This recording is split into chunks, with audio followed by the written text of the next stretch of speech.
Think about this. I have just broken this system down into 4 different pieces, and now I've narrowed it down. How to do leak detection step by step. This is Plumbing 101. Now, if you're a homeowner or whether you're a plumber and you don't know how to do it, I'm going to explain the steps of leak detection so you understand what should be done and what possibly the plumbers are doing at your house. And if you're a plumber or a plumbing company owner, stay to the end because I'm going to tell you why this is something that would be really good for you to know.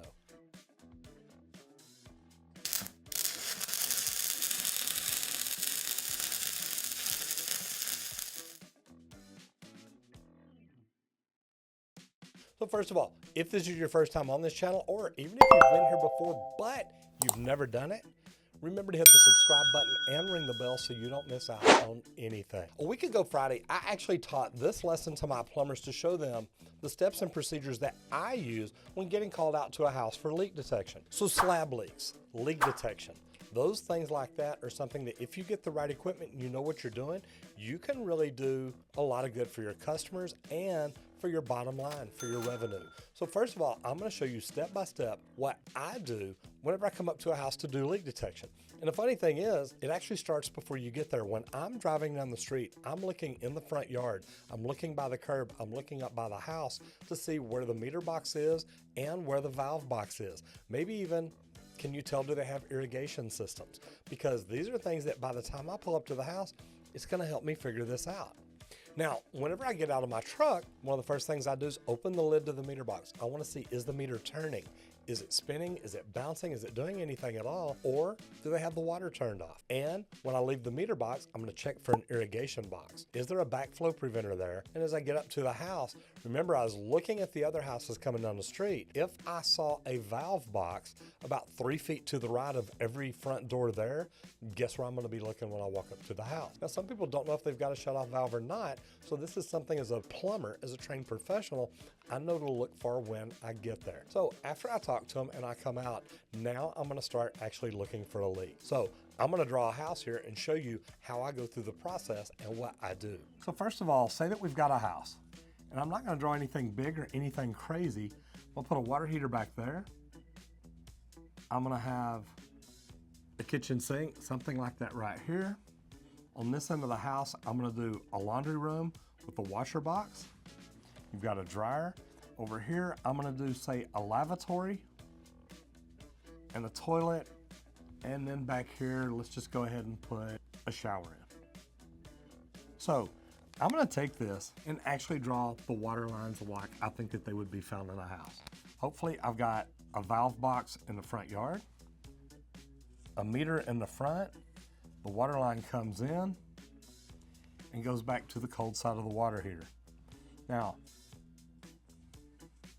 there's a backflow preventer right there. This is my cold water coming in. I'm gonna go ahead and say, okay, there's probably a cold water line going here. There's probably another loop, cold water line going back there, to the washing machine, to the lavatory, and then let's say to the toilet. Now hot's a little bit different. It's gonna start here, so I'm gonna have a line coming off to the kitchen, to the shower, to the washing machine box, to the lavatory, and it's not gonna go to the toilet, okay? We know that. Now that I've got my house set up like this, I'm gonna show you how I break it down because I literally wanna have to look in the smallest area possible. So the very first thing I'm gonna do is try to separate the yard from the house.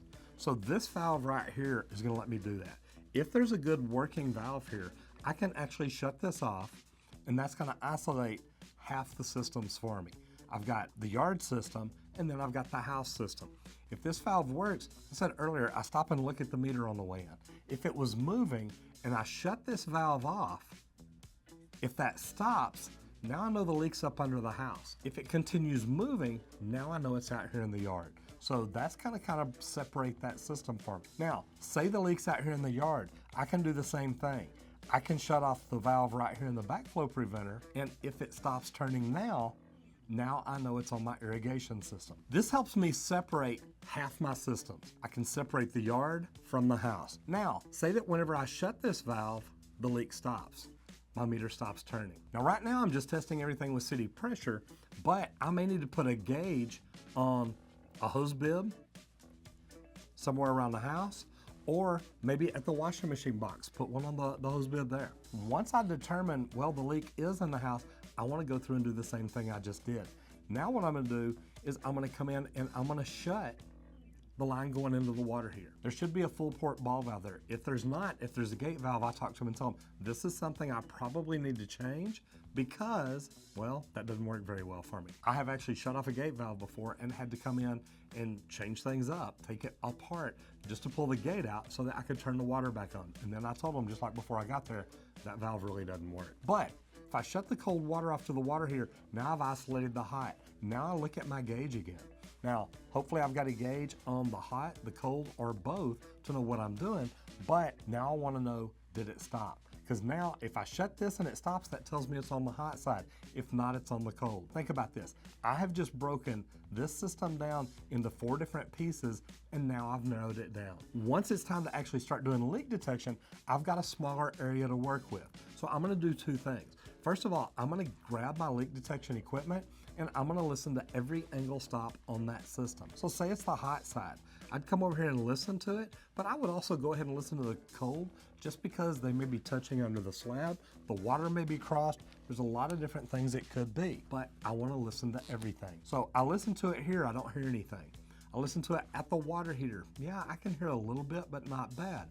Now remember, I need to keep an eye on my gauge. I need to know how much pressure am I losing? How fast is it losing? That's gonna tell me 2 things. How big is it? And do I have pressure in it while I'm listening to it? So I wanna gauge somewhere to know what's going on. But I listen to it here. I don't hear very much. I listen to it here. Again, I don't hear very much, but I do hear it. Now I listen to it here at the washing machine and I can hear it pretty loud.